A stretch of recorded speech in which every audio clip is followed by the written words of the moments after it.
Assalamualaikum warahmatullahi wabarakatuh. Alhamdulillah, assalatu wassalamu ala rasulillah. Ternyata tidak hanya Suraqah bin Malik yang mengincar hadiah 100 ekor unta. Pemimpin kabilah Bani Sahmin yang bernama Buraidah bin Al-Hasib Al-Aslami juga keluar mencari beliau SAW. Ia memimpin 70 orang prajurit dan menyusuri jalan-jalan ke arah Yathrib. Di suatu tempat, tiba-tiba saja secara kebetulan mereka bertemu rombongan Rasulullah. Kepung, perintah Buraidah. Beberapa detik kemudian 70 pedang, tombak dan panah mengurung Rasulullah dan memaksa beliau SAW untuk berhenti. Buraidah pun menegur Rasulullah. Beliau SAW pun menjawabnya. Sebelum Buraidah sempat bertanya lagi, Rasulullah mendahulinya. Siapa engkau? Saya Buraidah bin Al-Hasib.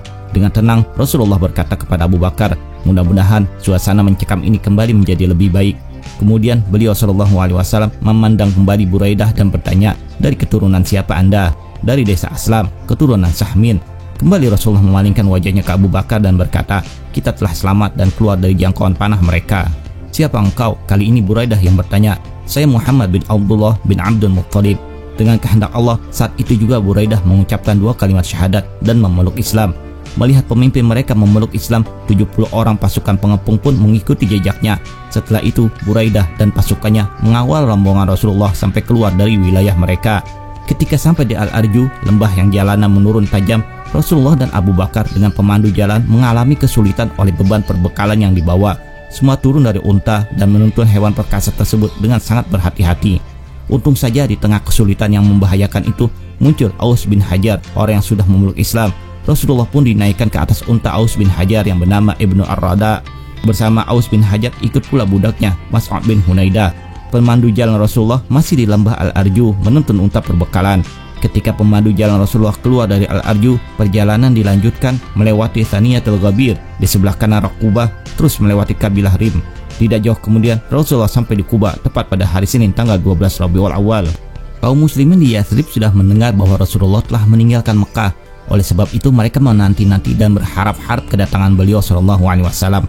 Bahkan beberapa dari mereka pergi ke Quba, suatu kampung yang letaknya beberapa mil, sekitar 5 km sebelah tenggara dari Yathrib untuk menyambut Rasulullah. Setiap pagi mereka pergi bersama-sama ke tempat itu. Jika sampai siang Rasulullah belum datang, mereka pergi dan berteduh sebentar di tempat lain. Ketika petang tiba dan Rasulullah pun belum tiba, mereka pulang ke Yathrib. Begitu terus setiap hari. Rasulullah dan rombongan memang masih agak jauh dari Yathrib. Dikisahkan dalam kitab Sirah Nabawiyah, suatu hari ketika panas matahari begitu terik, Rasulullah tiba di Quba. Saat itu penduduk Quba juga sudah banyak yang memeluk agama Islam. Mereka juga tengah menanti-nanti kedatangan Rasulullah.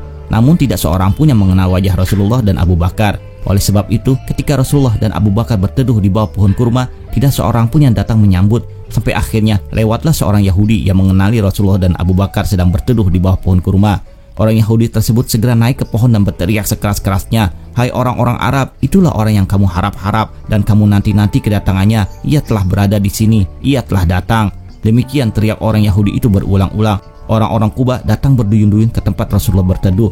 Ketika tiba, mereka memberi hormat kepada Abu Bakar. Melihat itu, Abu Bakar segera membuka selendangnya dan menuduhi Rasulullah. Barulah orang-orang sadar bahwa mereka telah salah menyalami orang. Mereka meminta Rasulullah untuk beristirahat selama beberapa hari di Quba. Rasulullah pun mengabulkan permintaan mereka. Beliau tinggal di rumah seorang sahabat Ansar bernama Kalsum bin Hadam. Banyak kaum muslim di Yathrib yang belum pernah melihat wajah Rasulullah. Kerinduan akan sosok Rasulullah melambung saat menanti kedatangan beliau SAW. Lalu bagaimana dengan Ali bin Abi Thalib? Sesuai dengan pesan Rasulullah, setelah mengembalikan barang-barang titipan kepada mereka, Ali bin Abi Thalib berangkat hijrah. Beliau pergi mengawal keluarga Rasulullah dan keluarga Abu Bakar. Mereka adalah Fatimah, Ummu Kulthum, Saudah, Ummu Aiman, dan anaknya Usamah. Turut serta juga istri Abu Bakar, Ummu Ruman, dan anak-anaknya Aisyah, Asma, dan Abdullah. Juga ada orang-orang muslim lain yang lemah dan tidak berdaya. Terbayang dengan jelas betapa beratnya tugas Ali bin Abi Thalib saat berhijrah. Apalagi mereka semua kekurangan, sehingga Ali bin Abi Thalib harus berjalan kaki menempuh jarak lebih dari 400 km di tengah padang pasir yang panas dan membakar itu. Selama perjalanan, mereka berhenti dan bersembunyi pada siang hari untuk menghindari kejaran pasukan kaum Quraisy. Jika malam tiba, barulah mereka berangkat dan meneruskan perjalanan. Akhirnya, tibalah rombongan hijrah Ali bin Abi Thalib di Quba. Di sana, mereka berjumpa dengan Rasulullah yang masih berada di tempat tersebut. Begitu jauh dan beratnya perjalanan, kaki Ali bin Abi Thalib membengkak dan dipenuh luka di sana-sini. Rasulullah merasa sangat iba kepada sepupunya ini. Beliau SAW berdoa kepada Allah, memohon agar Allah berkenan menyembuhkan semua luka di kaki Ali dan memulihkan kekuatannya seperti sedia kala. Dengan kedua tangan beliau yang mulia, Rasulullah mengusap kaki Ali bin Abi Thalib. Alhamdulillah, kempislah bengkak dan lenyaplah semua rasa sakit dari kaki Ali bin Abi Thalib. Saat Ali bin Abi Thalib dan orang-orang yang dikawalnya tiba di Quba, Rasulullah telah berhenti di sana selama lebih dari 10 hari. Dalam 10 hari itu, beliau SAW dan para sahabat yang lain telah membangun sebuah masjid. Itulah masjid pertama dalam sejarah Islam. Di dalam Al-Quran, Allah menyebut masjid itu dengan nama Masjid Taqwa. Sampai kini, masjid itu dikenal sebagai Masjid Quba. Rasulullah adalah orang pertama yang meletakkan batu untuk mendirikan Masjid Quba. Setelah itu, beliau menyuruh Abu Bakar, lalu Umar bin Khattab, dan setelahnya Utsman bin Affan. Ammar bin Yasir adalah orang yang pertama kali membangun temboknya. Kemudian, para sahabat Muhajirin dan Ansar membangunnya bersama-sama. Begitu masjid selesai, kaum muslimin di Quba menyangka Rasulullah akan tinggal di Quba lebih lama lagi. Namun Allah memerintahkan Rasulullah untuk segera berangkat ke Yathrib. Begitu mengetahui hal itu, dengan wajah sedih kaum muslimin Quba mendatangi Rasulullah dan bertanya pelan, "Ya Rasulullah, apakah Tuhan memang menghendaki rumah yang lebih baik daripada rumah kami?" Rasulullah mengerti betapa besar rasa sayang kaum muslimin Quba terhadap dirinya. Beliau SAW pun menjawab dengan kata-kata yang sangat halus, "Allah memerintahkanku untuk segera berangkat ke Yathrib. Karenanya, hendaklah kalian semua membiarkan untaku terus melanjutkan perjalanan." Sebelum berangkat, Rasulullah berdiri di Masjid Quba. Para sahabat berkumpul di hadapan beliau SAW. Kemudian Rasulullah bertanya kepada mereka, "Apakah kalian semua orang-orang yang beriman?" Semuanya terdiam, tidak seorang pun yang berani menjawab. Kemudian Rasulullah kembali bertanya, "Apakah kalian semua orang-orang yang beriman?" Kembali semua orang terdiam kecuali Umar bin Khattab. Saat itu Umar menjawab, "Ya Rasulullah, sesungguhnya mereka semua orang-orang beriman dan saya termasuk salah seorang dari mereka." Rasulullah bertanya, "Apakah kalian sekalian percaya kepada keputusan Allah?" Kali ini semua menjawab, "Ya." "Apakah kalian semua bersabar akan malapetaka yang menimpa?" "Ya, ya Rasulullah."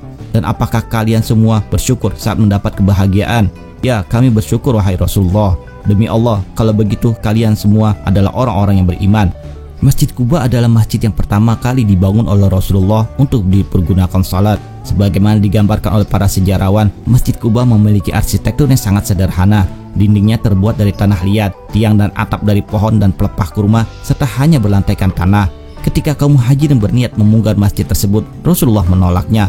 Walaupun secara lahiriah Masjid Quba sangat sederhana, namun Allah menyebut masjid ini sebagai masjid yang dibangun atas dasar ketakwaan sejak awal berdirinya. Sementara orang-orang yang berada di dalamnya adalah orang-orang yang selalu membersihkan diri mereka. Quran Surah At-Taubah ayat 108.